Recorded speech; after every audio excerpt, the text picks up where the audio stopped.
Halo PBI 17, ketemu lagi kita di pertemuan ke-9 dalam mata kuliah PPL 1. Nah, sebelumnya terima kasih karena kalian sudah mengumpulkan midterm UTS yang saya lihat beberapa dari kalian memang sudah memahami bagaimana cara mengajar ya, secara basic ya. Ada yang sudah menunjukkan apresiasi kepada siswa, ada yang sudah memancing siswa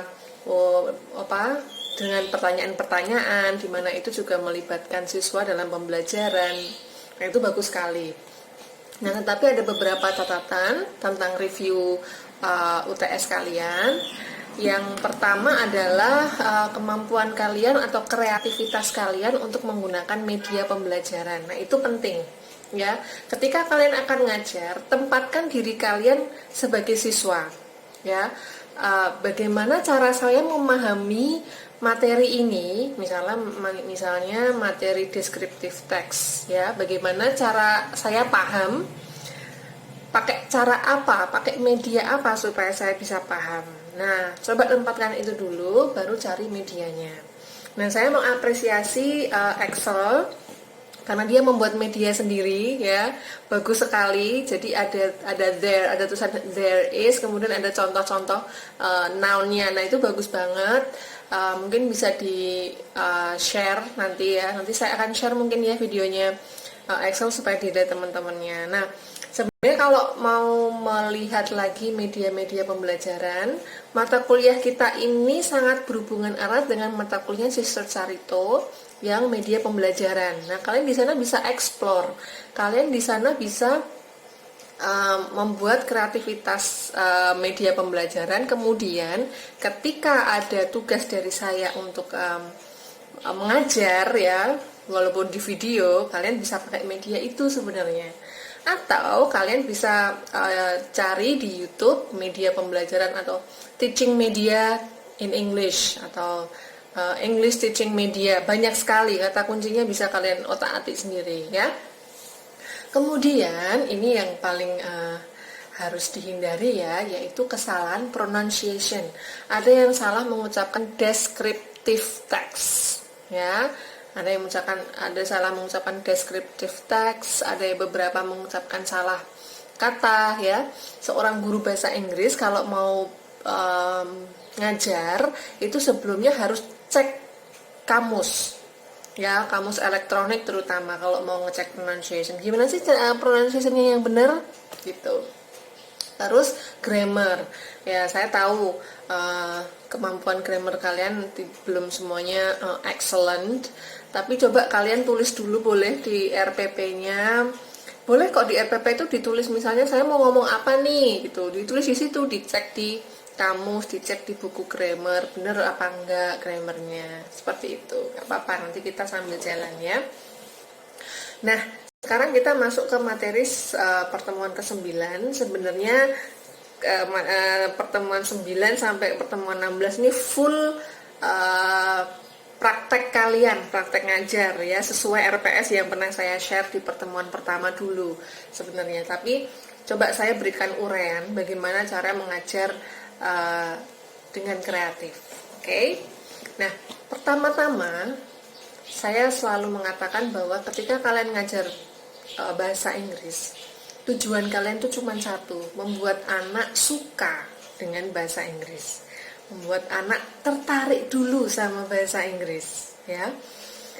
Karena kita tahu bahasa Inggris tuh bagi sebagian anak, sebagian siswa tuh momok yang menakutkan. Aduh, bahasa Inggris lagi, itu pasti kan.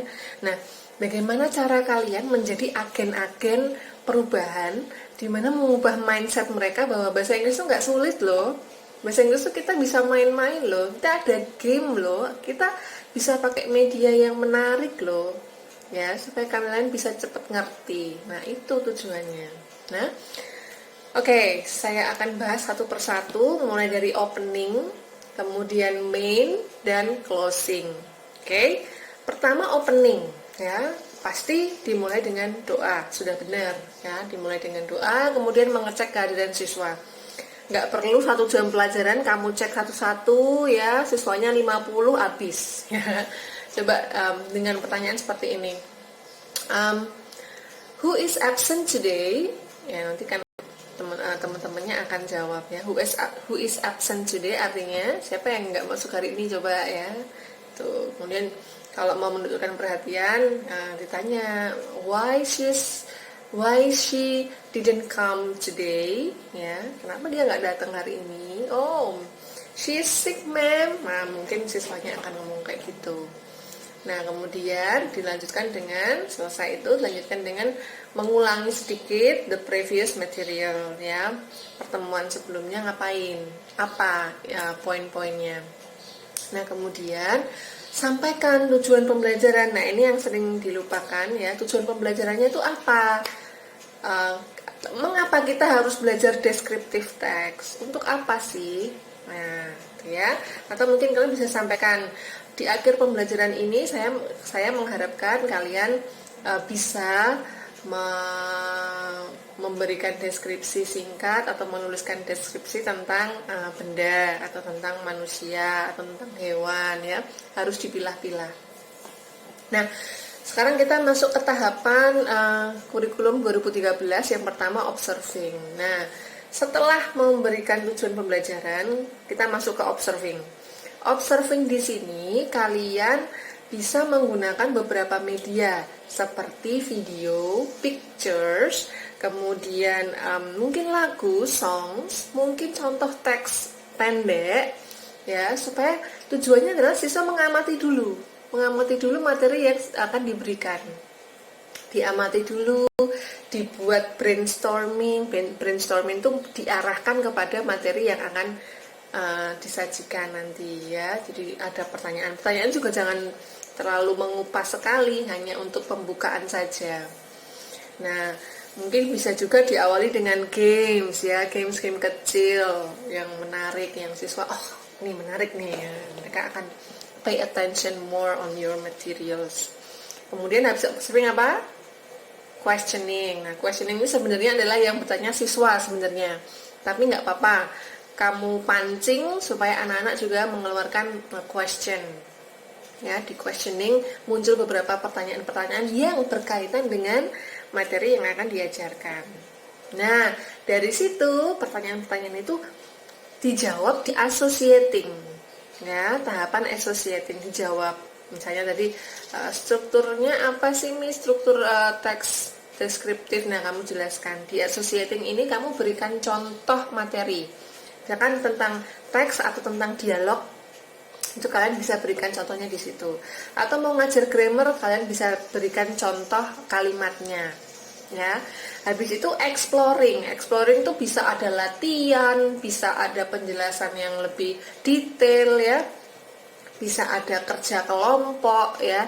Intinya exploring itu mengupas habis materi yang ada. Nah, setelah itu masuk ke communicating itu adalah suatu tahapan di mana melibatkan kemampuan komunikasi siswa, ya, seperti writing ataupun speaking. Bisa tugasnya dalam bentuk menulis, ya, membuat dialog misalnya, atau membuat karangan deskriptif misalnya, atau bisa juga speaking, ya, dalam bentuk dialog langsung, ya. Sekarang teknologi sudah canggih. Untuk tugas speaking misalnya kalian bisa meminta siswa untuk merekam dirinya sendiri untuk self introduction misalnya, atau banyak hal, ya. Nah, itu tadi mulai dari opening sampai main, ya, melibatkan tahapan-tahapan dalam kurikulum 2013, observing, questioning, kemudian associating, exploring, dan communicating. Nah, yang belum kalian lakukan adalah menutup suatu pembelajaran. Nah, coba sekarang buatlah video singkat lagi seperti kemarin, ya. Bagaimana cara kalian menutup sesi pembelajaran kalian? Lanjutkan materi kalian yang kalian kumpulkan pada saat UTS. Misalnya kalau ke UTS kalian mengumpulkan tentang descriptive text. Nah, untuk closingnya juga kalian lanjutkan yang itu. Saya cuma pengen melihat dari bagaimana kalian menutup kelas kalian, mulai dari kalian menjelaskan kemudian menutup, ya. Tugasnya dikumpulkan hingga hari Rabu jam 23.59. Okay? If you have any questions, please feel free to ask me either on Google Classroom or WhatsApp group. Thank you.